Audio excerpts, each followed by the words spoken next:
தென்னாட்டுடைய சிவனை போற்றி எந்நாட்டவர்க்கும் இறைவா போற்றி. இன்றைய ஆன்மீக சிந்தனை. பொதுவாக என்ன சொல்லுவாங்களாம்மா, இப்போ கோயிலுக்கு போயிட்டு வந்தோன்னா இப்போ நேராக வீட்டுக்கு போய்க்கோணுங்க, வீட்டுக்கு போயிட்டுனா காலை அலம்பக்கூடாதுங்க. அப்புறம் அந்த கோயிலினுடைய சக்திகள் எனர்ஜி நம்ம கோயிலுக்கு போயிட்டு வந்து யாராவது கால் கழுவாங்களா, ஸோ கழுவ வேண்டாங்க, அப்படியே போய்க்கோங்க அப்படின்னு சொல்லுவாங்க. ஸோ இது முற்றிலும் உண்மையாக அப்படின்னா அது முற்றிலும் தவறுங்க. இந்த கருத்தில் சாஸ்திர ரீதியாக எந்த ஒரு ஆதாரமும் சொல்லப்படலைங்க. அது நிஜமா அப்படின்னா கோயிலுக்கு போயிட்டு காலை அலம்பிக்காமல் அப்புறம் இப்போ நம்ம கோயிலுக்கு போகிறோம் இல்லைங்களா, போயிட்டு செருப்பு போட்டு தானே வரோம், சொல்லுங்க பார்க்கலாம்.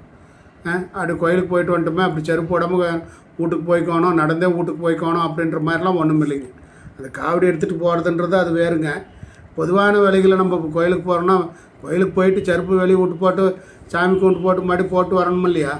ஸோ அது போல தாங்க இது அப்படி ஒன்றும் பெரிய இதெல்லாம் கிடையாது. அந்த உத்தரவாதம்ன்றதும் எதுவும் கிடையாது. கோயிலுக்கு சென்று விட்டு வீட்டிற்கு வரும்பொழுது கால்களை அலம்பினால் தேவி சக்தி நம்மை விட அகன்று விடும் என்பது மூட நம்பிக்கைங்க.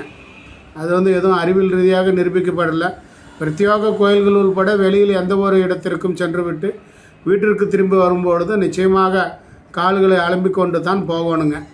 ஸோ இந்த கிருமி நாசினின்னு சொல்லக்கூடிய இன்றைய சூழல்களுக்கு அது முக்கியங்க.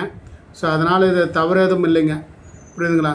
ஸோ கோயிலுக்கு போயிட்டு வந்தால் நம்மளை விட்டு இருக்க தெய்வ சக்திகள் விலைக்கு போடும் அப்படின்றதுலாம் ஒன்றும் இல்லைங்க. அனைவருக்கும் அனைத்தும் கிடைக்கட்டும். நன்றி, வணக்கம்.